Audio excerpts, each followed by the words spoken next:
ఉత్తరప్రదేశ్ రాజధాని లక్నోలోని అలీగంజ్లో గల ఓ coaching centre భవనంలో జరిగిన ఘోర అగ్ని ప్రమాదంలో 15 మంది విద్యార్థులు ప్రాణాలు కోల్పోయారు. గ్రౌండ్ ఫ్లోర్లోని పెంపుడు జంతువుల షాపులో మొదలైన మంటలు మొదటి అంతస్తులోని కోచింగ్ సెంటర్కు వేగంగా వ్యాపించడంతో ఈ దుర్ఘటన చోటు చేసుకుంది. ఈ ప్రమాదం ఏసీ పేలుడు వల్ల సంభవించినట్లు ప్రాథమికంగా తేలింది.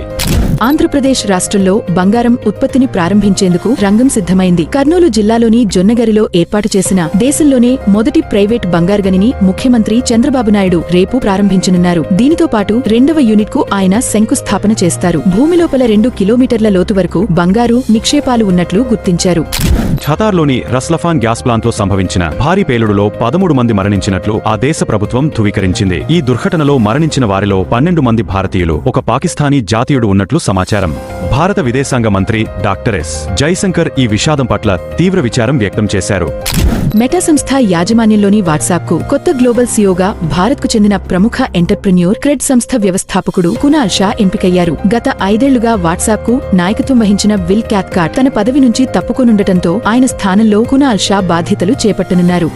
హాలీవుడ్ దిగ్గజ దర్శకుడు జేమ్స్ కెమెరాన్ తెరకెక్కించిన Hollywood visual wonder Avatar Fire and Ash ఓటీటీలోకి వచ్చేసింది. ఈ చిత్రాన్ని జియో హాట్స్టార్ వేదికలో తెలుగు, తమిళం, మలయాళం, కన్నడ, హిందీ మరియు ఇంగ్లీష్ భాషల్లో వీక్షించవచ్చు. ఇప్పటి వరకు ఈ సినిమా ఇంగ్లీష్ వెర్షన్ అమెజాన్ ప్రైమ్లో కేవలం రెంట్ విధానంలో మాత్రమే అందుబాటులో ఉండేది.